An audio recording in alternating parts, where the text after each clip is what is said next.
The clause was the length of her hand, and the Duke of Aldermere set it before her the way a man sets down a debt he means to be rid of. Eleanor Pryor did not touch it at once. 6 years of reading other people's contracts for a living had taught her that a document slid across a desk without its author meeting your eyes was always the document he most wanted signed unread. She would remember this hour longest, afterward, though she did not know that yet, and stood now with her hands folded the patient, unhurried way her father had taught her to fold them over a client's paper, betraying nothing. "You may read it as many times as you like, Miss Pryor," the Duke said. "I should think less of you if you did not." He did not raise his voice. He had never, in the 3 months she had kept his aunt's accounts, needed to. Eleanor drew the paper closer and read it once, quickly, the way she read a rent roll for its shape before she read it for its numbers, and then again, slowly, the way her father had taught her to read anything that might one day be used against her. The clause was simple, which was its cruelty. It gave the Duke of Aldermere, and no one else, the sole right to set aside their marriage within the space of 1 12-month, without cause shown, without her consent required, with a settlement of £400 a year to follow her wherever she went and no scandal to follow with it. "You are asking me to marry a man who has already written the end of the marriage," she said. "I am asking you to marry a man who has told you the truth about it before the wedding, rather than after," the Duke said. Most husbands do not trouble themselves with the courtesy. Most husbands do not require it in writing. Something moved at the corner of his mouth that was not quite a smile. He turned the signet ring once around his finger, the only tell she had yet catalogued in him, and put it away again. "My Kelmis is 6 weeks from today," he said. "On the 29th day of September I turn 30 years old, and on that day, if I am not married, and the marriage a living thing in the law and not a paper one, the whole of my father's unentailed fortune passes into trusteeship until I produce a son. A trusteeship that falls, in the absence of any other Voss of age, to my cousin Silas Denholm." He said the name the way a man names a wether he has been watching gather for years. "I do not intend to spend the next 20 years of my life a beggar in my own house so that my cousin may play duke with my father's money. I need a wife by my Kelmis, Miss Pryor. I find I would rather it were a woman who reads a contract before she signs it than one who does not read at all." Eleanor set the paper down, squared it corner to corner against the desk's edge, a habit so old she no longer noticed herself doing it, and looked up at him properly for the first time since she had entered the room. He was not a comfortable man to look at directly. He had the stillness of someone who had trained himself out of every unnecessary motion, and eyes that gave away exactly as much as he intended them to, which was very little. "Why me?" she said. It was not a question so much as an accounting, and he answered it as one. "Because you have no family to disappoint, and no fortune to lose, and because you have spent 3 years reading my aunt's ledgers without once padding a column in your own favor, which is rarer than you would think among people with considerably more to gain by it." He paused. "And because when my cousin looks at the women in this county who might suit me, he has already priced every one of them. He has not yet thought to price you." Outside, in the garden beneath the study window, something was singing, 3 clear notes and a falling forth, over and over, patient as a clock. Eleanor would come to know that bird well before the summer was finished. She did not know it yet. She knew only that the Duke of Aldermere had just handed her, in the same breath, a marriage and the instrument of its own undoing, and that he expected her to be grateful for the honesty of the second while she considered the first. "I should like the night to think," she said. "You may have until morning," the Duke said. "I have very little more than that to give anyone." She left him standing at the window with the clause still on the desk between them, unsigned, and did not yet understand, though she would, and soon, that she had just been handed the one document in the county that Silas Denholm most wanted never to exist, and that the Duke of Aldermere, in offering her an escape from his house, had in fact built her a door into the middle of his war. She did not sleep well, and told Mrs. Hay so at 6 the following morning, over the housekeeper's kitchen table and a pot of tea gone stronger than was strictly kind to the liver. "Then don't sleep on it. Sign on it," said Mrs. Hay, who had nursed 3 generations of Voss children and had long since stopped being impressed by any of them, dukes included. She wiped her hands on her apron before she said it, though her hands had touched nothing since the last time she had wiped them. A clause that lets a man set you aside is an ugly thing to look at, I grant you. But you look at what it costs him to offer it, Miss Pryor, not only what it costs you to take it.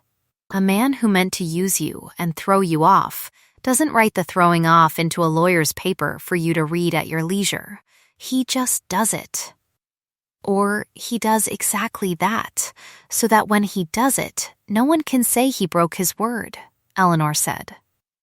You've a suspicious mind. I had a suspicious father. That much, at least, was simple truth, and it was the whole of the inheritance he had left her. Josiah Pryor had been the land agent and parish solicitor of Millbrook for 30 years, a man who drew up leases and settled boundary disputes and kept, in a ledger bound in blue-gray cloth that Eleanor still owned, a private accounting of every man in 3 parishes who had ever tried to cheat a widow or a fool. He had taught his only daughter to read a column of figures the way other fathers taught their daughters to dance, and when the fever took him 4 years ago and left her with his debts paid and nothing else, it was the old Duchess of Aldermere, dead now herself these 18 months, who had remembered a kindness done her once by Josiah Pryor and sent for his daughter to keep her sister-in-law's household books. Lady Honoria Voss was a gentle, vague, entirely honest woman who had never in her life balanced a sum correctly, and Eleanor had spent 3 years quietly correcting her arithmetic and asking no one's thanks for it. It was steady work. It was safe work. It had never, until yesterday afternoon, required her to consider becoming a duchess. She returned to the study at 9 and found the Duke already at his desk, and the clause exactly where she had left it. "I have 3 conditions," she said, before he could speak, "and then I will sign." He inclined his head, granting her the floor with the particular courtesy of a man who has never once in his life expected to be told no, and finds himself, this once, curious to hear it. "The settlement is to be paid whether or not I have given you cause, and whether or not I contest the setting aside," she said. "Agreed. I keep my father's papers and my own name for my own use. Whatever becomes of the marriage, you may keep considerably more than that if you wish it, and you will tell me, now, the whole reason for the clause. Not the reason you gave me yesterday. The true one." For the first time since she had known him, the Duke of Aldermere looked, briefly, like a man caught out. It passed quickly. "The reason I gave you yesterday was true," he said. "It was only not complete." "Then, complete it. Not today. It was not a refusal exactly. It had the shape of a promise deferred, a debt acknowledged and not yet due, and Eleanor, who had spent 4 years reading exactly that shape into other men's excuses and had learned to hate it, found herself, strangely, inclined to let it stand. "Signed is not spent," she said, half to herself, an old maxim of her father's that meant a thing entered into the book was not yet a thing paid out, that intention and action were separate debts. "I will sign it, Your Grace. I have not decided yet that I will ever use it." She took up the pen. Her fingers, from long habit, tapped twice against her thumb before she wrote, an old counting house tick she had never managed to lose. The nib scratched. The Duke watched her sign with an attention she could not read, and when it was done, he took the paper from her, folded it once, and locked it in the drawer of his desk without looking at it again. The gesture, she thought, of a man locking away not a weapon he meant to use, but one he hoped never to need. Silas Denholm came to Aldermere Hall 4 days after the bans were read, and Eleanor understood within the first 5 minutes of his visit exactly why the Duke had never once, in all his talk of trusteeship and inheritance, raised his voice about his cousin. Denholm did not need anyone to raise a voice for him. He was a beautifully made man, fair and slight and soft-spoken, with the kind of smile that made a room lean toward him without quite knowing why, and he crossed the drawing room to Eleanor with both hands out as though she were already dear to him. "The future Duchess of Aldermere," he said. "Gerard has excellent taste. I confess I had not looked for it in him." "You are too kind, Miss Denholm. I am never kind, Miss Pryor. I am only accurate, and accuracy is so often mistaken for kindness that I have stopped correcting people." He touched, briefly, the small mourning pin at his throat, a plain thing, silver gone soft with age, that did not match the rest of his dress, and let his eyes move once, lightly, over the room, the furniture, her gown, as a man totals a column before he speaks its sum aloud. "You manage my Aunt Honoria's charity accounts. I understand. And I hear you have quite an eye for a figure that does not sit where it ought. I try to be careful. Careful is a fine quality in a woman who intends to marry into a family with as many figures as this one has." He smiled again, and this time it did not reach the rest of his face at all. "I manage the outlying farms myself. You know, has Gerard told you? 6 tenancies, and a great deal of very tedious arithmetic. I should be glad of a second pair of eyes on it one day, when you have the leisure. Though I dare say a new bride will have very little leisure indeed, in the little time she is given to be one." He bowed over her hand and left before she could ask him what he meant by it. And it was only that evening, going through Lady Honoria's almshouse ledger by candlelight, that Eleanor understood she had already been handed her first clue and had very nearly let it pass her by. 3 entries in the outlying farm accounts Lady Honoria kept a shadow copy of for the parish poor rate did not agree with the figures Denholm had submitted the quarter before. Small sums, the kind of sums a careless clerk might miscopy, or a careful man might bleed off a little at a time, year upon year, in amounts too small to be worth anyone's trouble to chase. She copied the discrepancy into the back of her father's blue ledger, in the neat private hand he had taught her, and told no one. The county, meanwhile, had opinions about the marriage that it did not trouble to keep private. A duke did not marry his aunt's companion for love, everyone agreed, over cards and over tea, and over the vicar's own dinner table, and the wagers at the village inn ran heavily in favor of an heir got quickly, and a duchess quietly retired within the year, though no one but Eleanor and the Duke and Mr. Abel Penrose, who had drawn up the settlement papers and kept his own counsel about them, as a good solicitor knew there was a clause on paper to make the wager respectable. Lady Rosamond Fell, who had spent 2 London seasons being called the obvious choice for Aldermere, and had never once heard the Duke deny it, took the news with a composure so perfect it was itself an accusation, and gave 3 precise flicks of her fan when Eleanor was presented to her, and said in a voice pitched exactly to Carrie that she was sure Miss Pryor would make a very economical duchess. Eleanor thanked her for the compliment, and did not correct the word.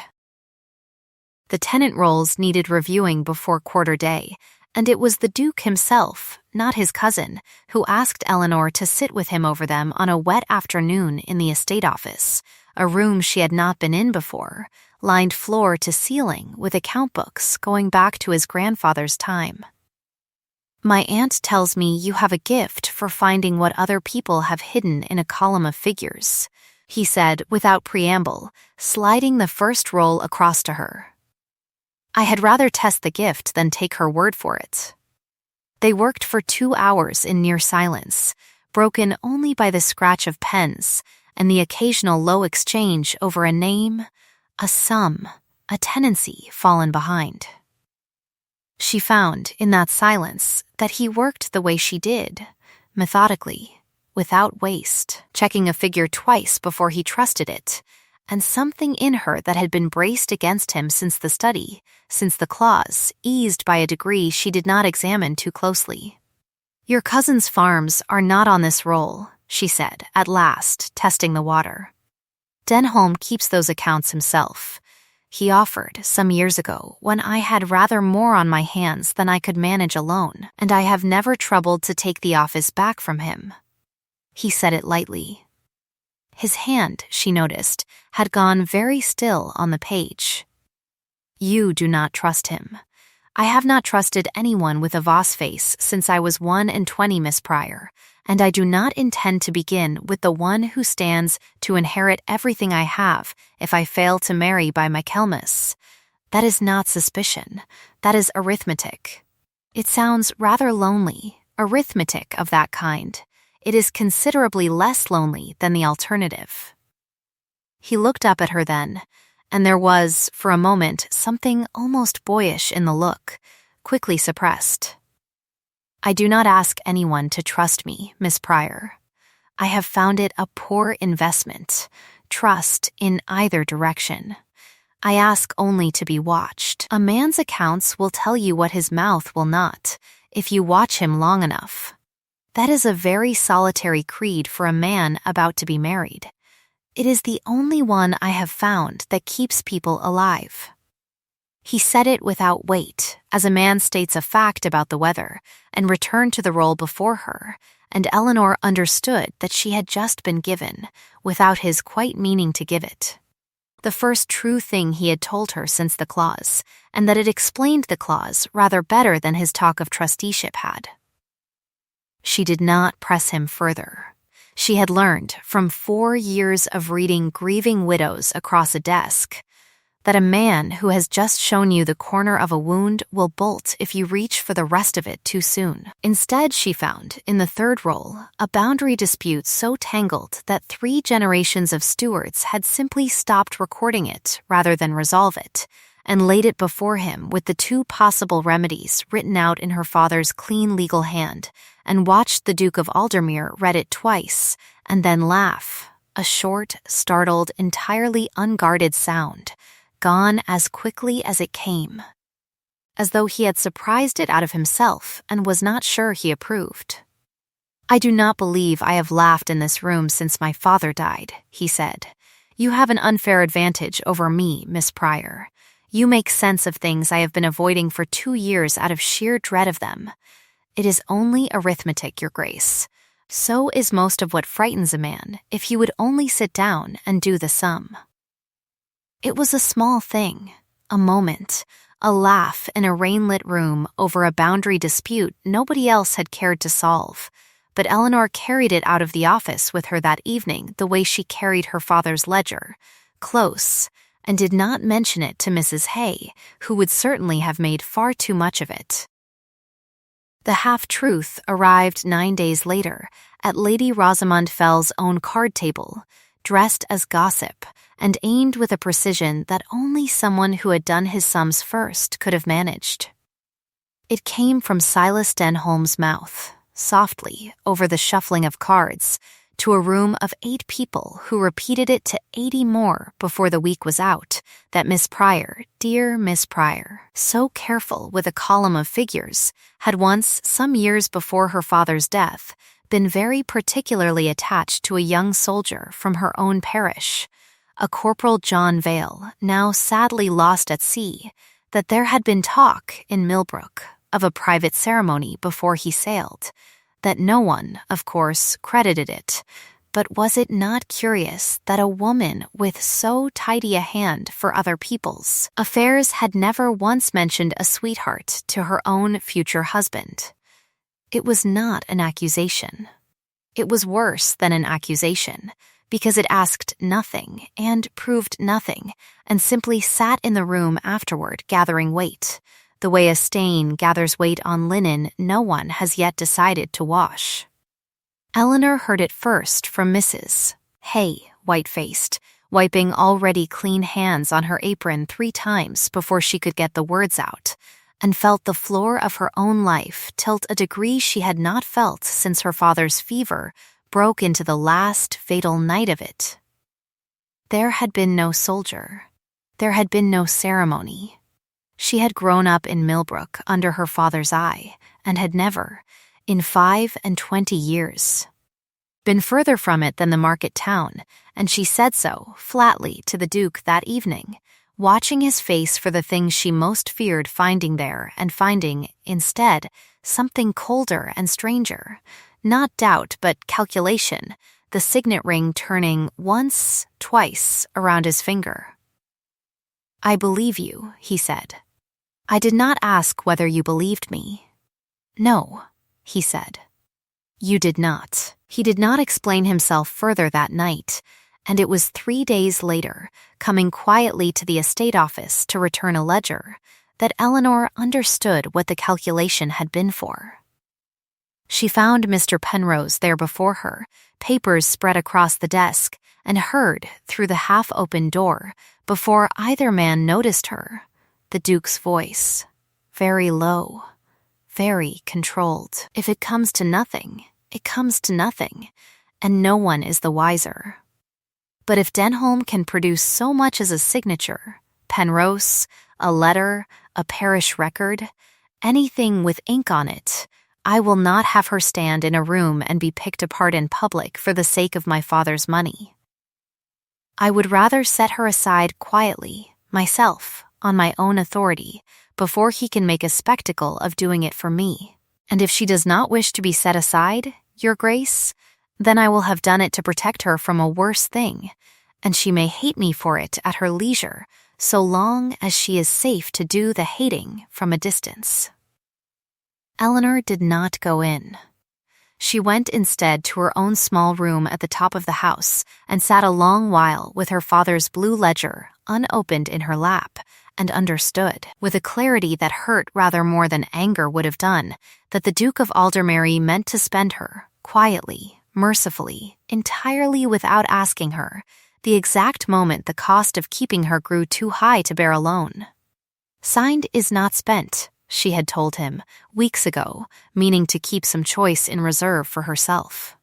It seemed he had been keeping the same choice in reserve for himself the whole time, and had simply never told her whose hand would hold the pen.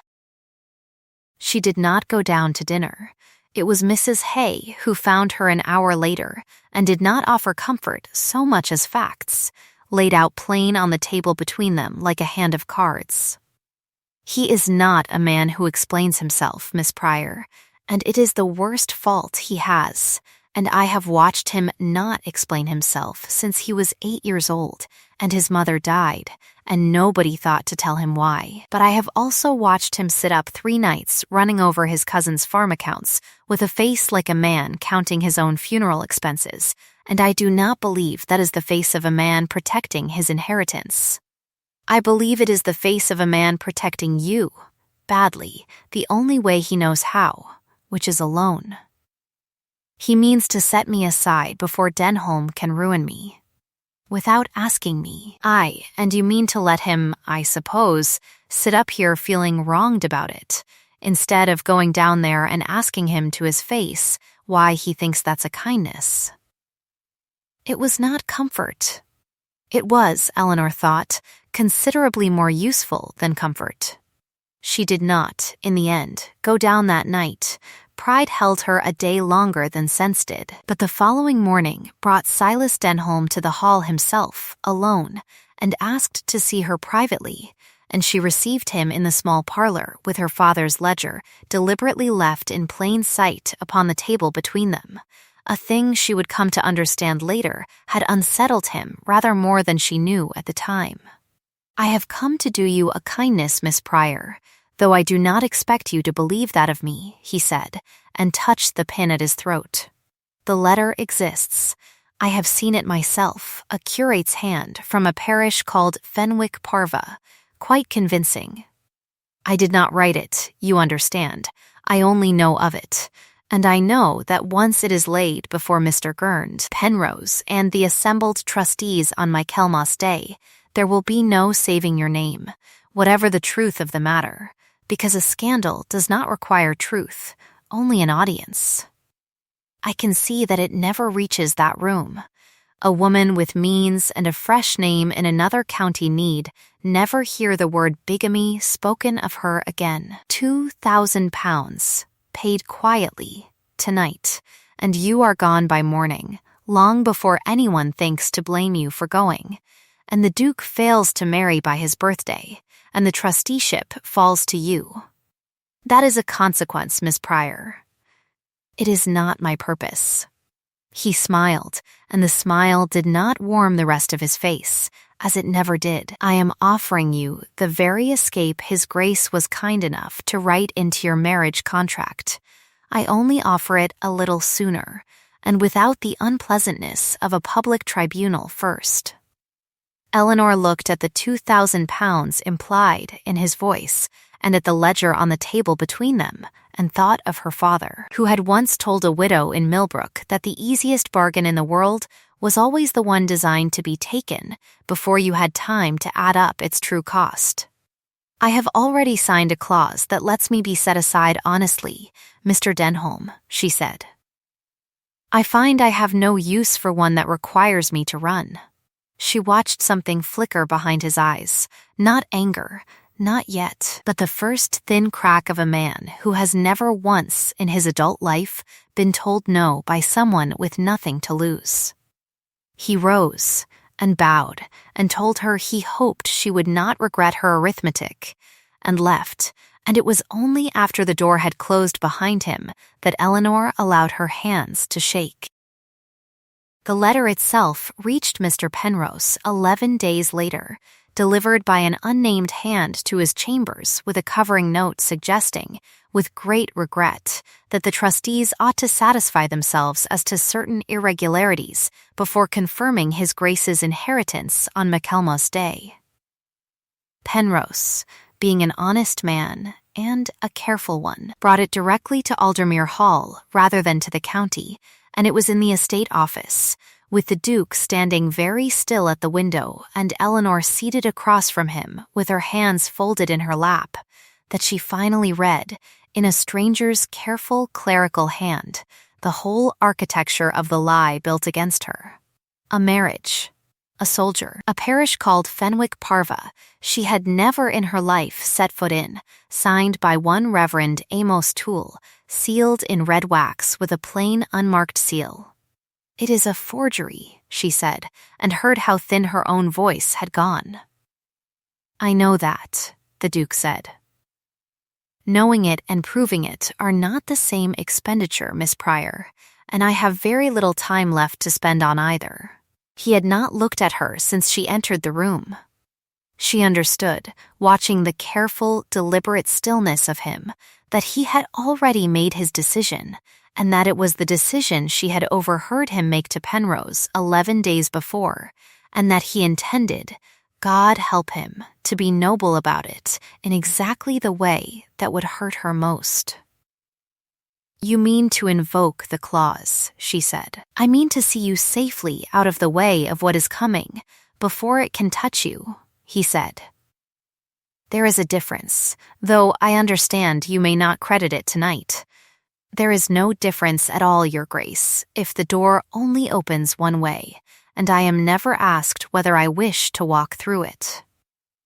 He turned from the window then, and for the first time since the study, since the very first afternoon, she saw something in his face come fully undone, not softness, not yet, but the raw edge beneath the stillness he had spent 30 years perfecting. "I watched my father sign away half his fortune once to keep a scandal from touching a woman he loved, and it broke something in him he never got back," he said. I have spent every year since telling myself I would never let anyone I cared for stand in the open and be picked apart for my sake. I am not protecting my inheritance, Eleanor. I have never once, in 6 weeks, been protecting my inheritance. It was the first time he had used her Christian name. She felt it land somewhere she was not prepared for, and hated, briefly and honestly, how little it changed what he had just told her he meant to do. Then you are protecting me the exact way your cousin is trying to destroy me, she said, quietly, without my consent. Because you have decided, alone, what I can and cannot survive. She rose and did not wait for his answer, because there was, in that moment, no answer he could have given that would have satisfied her, and walked out past Mr. Penrose into the corridor, past Mrs. Hayes' startled face, out into the garden where the light was failing, and a thrush somewhere in the hedge was singing 3 notes and a falling 4th, over and over, indifferent to all of it. Michaelmas was 4 days away. Somewhere in Silas Denholm's soft, unhurried hands lay the timing of when the forged letter would be laid before the assembled trustees. And Eleanor Pryor, standing alone in a darkening garden with her father's ledger clutched against her ribs, understood that if she waited for the Duke of Aldermere to decide what she could survive, she would lose the only chance she had left to decide it herself. She did not wait. She spent the 4 days that followed the way her father had taught her to spend the days before any hard reckoning, in the books, from before light until after it, and told no one but Mrs. Hay and, on the 2nd day, Lady Rosamund Fell, who arrived at the hall unannounced and rather paler than her reputation allowed, and confessed, standing in the small parlor with her fan for once entirely still in her lap, that it had been Silas Denholm who first put the name Corporal Vale into her mouth at cards, and that she had repeated it only because it was clever and cutting and she had wanted, God forgive her, to be the one who said the clever, cutting thing about the woman who had got what she had wanted for herself. I do not ask your forgiveness, Lady Rosamond said. I ask only what parish he claimed you were married in, so that I may tell you plainly I have a cousin settled 3 miles from Fenwick Parva who writes me every quarter, and who has never once, in 10 years of letters, mentioned a curate named Tull, because there has never been a Reverend Amos Tull in that parish in living memory. The living has stood vacant or been served from the next parish over since before I was born. It was the first hairline crack, and it came, as they so often do, from the least expected quarter. Eleanor set it beside what she already had, and what she already had by the 3rd day was a great deal. Her father's blue ledger, opened at last to its final quire, held not only his accounts but his private memoranda as parish clerk of Millbrook for 30 years, baptisms, banns, burials, every entry in his own hand, including her own baptism, her own confirmation, and, in the margin beside her 16th year, a note in his small, clear script recording a fortnight's illness that had kept her housebound the very month the forged letter claimed she had stood before some phantom curate in a parish she had never seen. And there was the hand itself.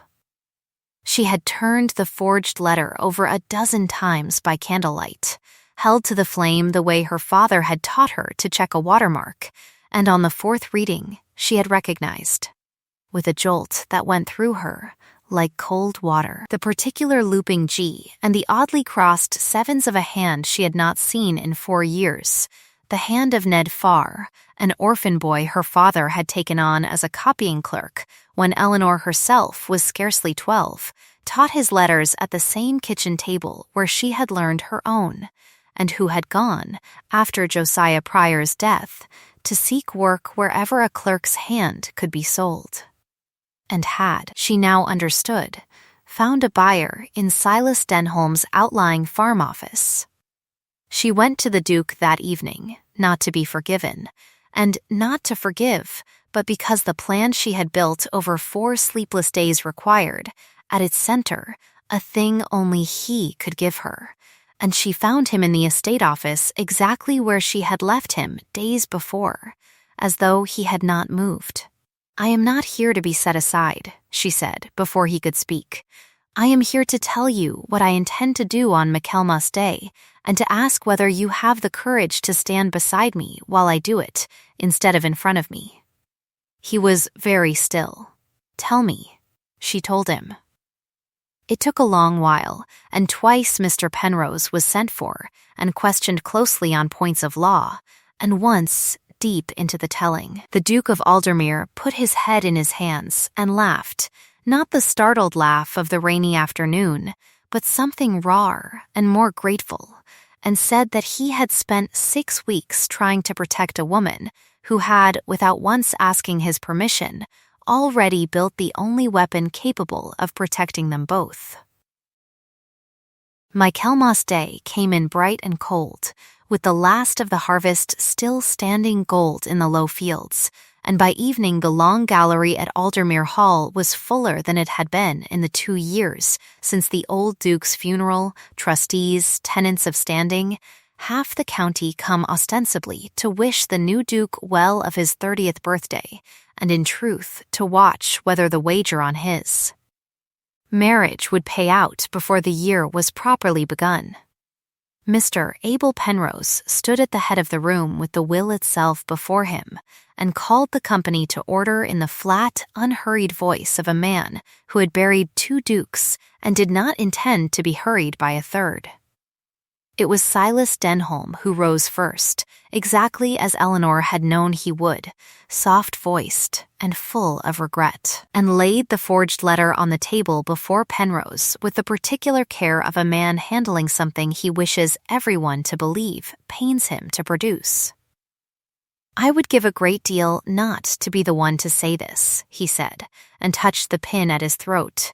"But I love my cousin too well to let him inherit under a shadow. I ask only that the trustees examine this letter before confirming the marriage subsisting in law." A murmur went round the gallery like wind through standing corn.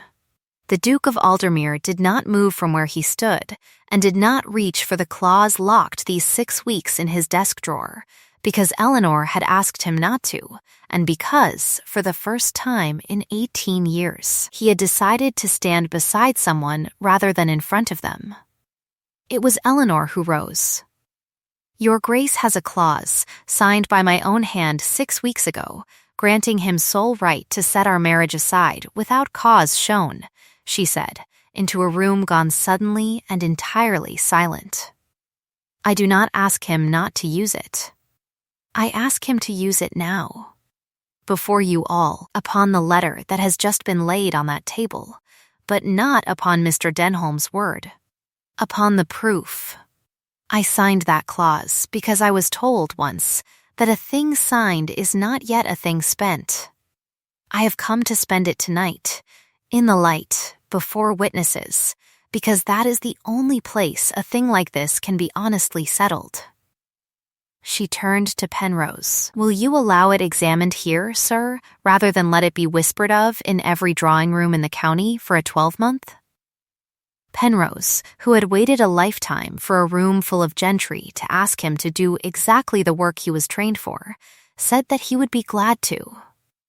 The letter was held to the candle flame, the plain unmarked seal turned to catch the light, and Eleanor laid beside it her father's blue ledger, open to the entry recording her own confirmed presence in Millbrook the very month the letter claimed otherwise, and beside that, a second sheet in the same careful clerkly hand as the forgery, a receipt from Denholm's own farm office, undisputed, that she had copied from the rolls weeks before. "The same hand wrote both," she said. "I knew it before I compared them, because I learned my letters at the same table as the man who wrote them. Ned Farr apprenticed to my father when I was 12 years old. He crosses his sevens low and to the left. No curate in England was taught to write by Josiah Pryor of Millbrook."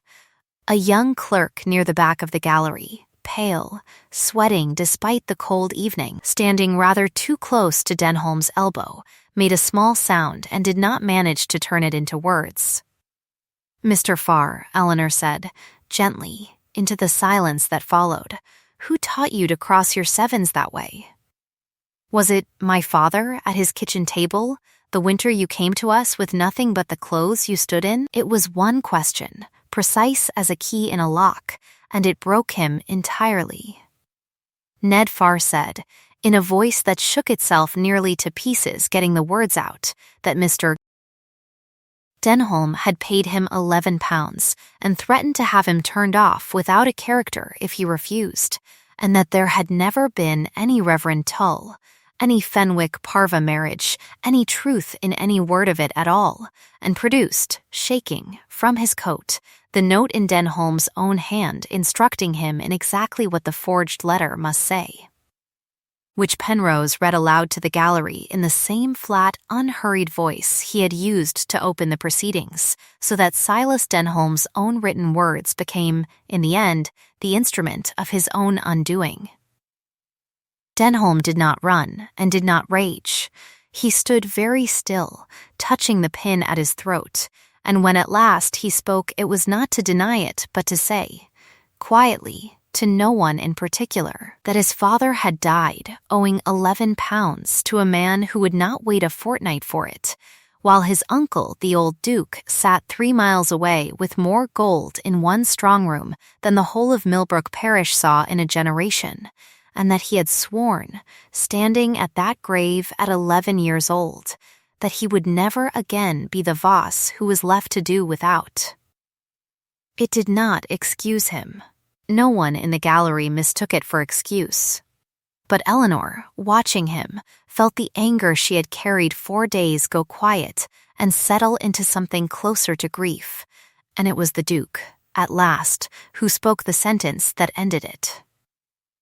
"You will have an annuity, Silas, paid quarterly, and passage to whatever corner of the world you choose. And neither Miss Pryor nor I will ever speak your name to another living soul in a way that could harm you," he said. "Not for your sake, for the sake of every tenant on those 6 farms who has done nothing but trust the wrong steward, and for the sake of a name I would like my children to be able to say without shame. Go quietly, cousin, and be glad it is mercy, and not the law, that decides your leaving." Silas Denholm bowed, once, to Eleanor, with something in his face that might, in a kinder man, have been called respect, and left the gallery a ruined man walking very upright, and was gone from the county before the week was out. The gallery did not empty quickly after that. A room does not easily let go of a scandal it has just watched, turned inside out into a vindication, and Eleanor stood a long while accepting the sudden, chastened courtesies of people who had, a fortnight before, called her an economical duchess behind her fan. It was near midnight before the last of them had gone, and the Duke of Aldermere found her at last in the estate office, standing over the desk where the clause still lay locked in its drawer, and this time it was he who slid a paper across to her without meeting her eyes at first. Not the clause, but a fresh sheet, blank but for his own signature at the bottom. "Penrose tells me a clause may be voided by the mutual hand of both parties," he said. "I have signed my half of ending it. I find I would rather ask you properly for the other half than assume I am owed it. You are asking me to marry me a second time. I am asking you to marry me the first time," he said. "The first was a bargain. This is a request, and it comes with nothing attached to it. No settlement, no clause, no Michaelmas, no trusteeship left to save. I have already inherited everything the law can give me. I am asking for the one thing it cannot." Eleanor thought of the thrush singing outside his study window the very first afternoon, 3 notes and a falling fourth, and found, absurdly, that she could hear it now too, faint through the glass, though it was surely too late in the year and far too late an hour for any bird to be singing at all. You told me once you do not ask to be trusted, she said, only to be watched. I have watched you for 6 weeks, Your Grace. I have watched you sit up 3 nights over your cousin's accounts like a man counting his own funeral. I have watched you stand beside me tonight instead of in front of me, though it plainly cost you everything you have spent 30 years learning not to do. She took up the pen. Her fingers, from old habit, tapped twice against her thumb before she signed, and this time the Duke of Aldermere did not lock the paper away in a drawer, but folded it once and put it inside his coat, against his heart, where a man keeps the papers he does not intend ever to be parted from. They were married quietly, 3 weeks later, in the small chapel at Aldermere, with no more than 30 guests, Mrs. Hay weeping without shame in the second pew, and Lady Rosamond Fell, standing composed and genuinely glad beside a naval lieutenant she had lately, and rather unexpectedly consented to walk out with. Ned Farr, forgiven his part in a scheme he had entered afraid and poor and left honest, was given a clerk's place in Mr. Penrose's own chambers and wrote, within the year, a hand grown steady and entirely his own. Silas Denholm's annuity was paid, quarter upon quarter, to an address in the Italian states that never once wrote back, though twice a small, careful gift arrived at Aldermere at Christmas with no note attached, and Eleanor came to understand, without ever quite forgiving him, that this was the only apology the man had left in him to give. A year turned. On a bright, cold morning, very near the anniversary of the day the clause had first been laid upon a desk, Eleanor Voss, Duchess of Aldermere, stood in that same study with a paper in her hand, and her husband watching her read it. Not a clause this time, but a nursery ledger, blank but for a single entry in his own careful hand, recording a son born 3 days before, and a column left open beside it for whatever else the boy's life would come to hold. Outside the window, a thrush was singing, 3 notes and a falling fourth, exactly as it had the very first day, and this time Eleanor knew the song before it finished and did not need to be told what it meant to hear it. Signed, she said, setting the ledger down, squaring it corner to corner the way she had squared every important paper of her life, is not spent, Your Grace. I believe we have a great deal of it left. If this story warmed you, if you found yourself somewhere in the middle of it, hoping a woman with nothing but a ledger and a steady hand might turn out to hold all the proof the world needed, then come and sit by the fire a while longer with me. There is a chair kept for you here, a kettle always near the boil, and no scandal that cannot be talked through properly before the candle gutters. Tell me, in the comments, which moment was yours, the clause on the desk, the thrush at the window, or the question that finally broke a forger's nerve, and if you would like to be here the next time a story like this one is told. Keep your place by the fire and subscribe. It costs you nothing, and it means a great deal to me. Until then, sleep well, and be gentle with the ones who are quietly keeping your ledgers straight when you are not there to see it.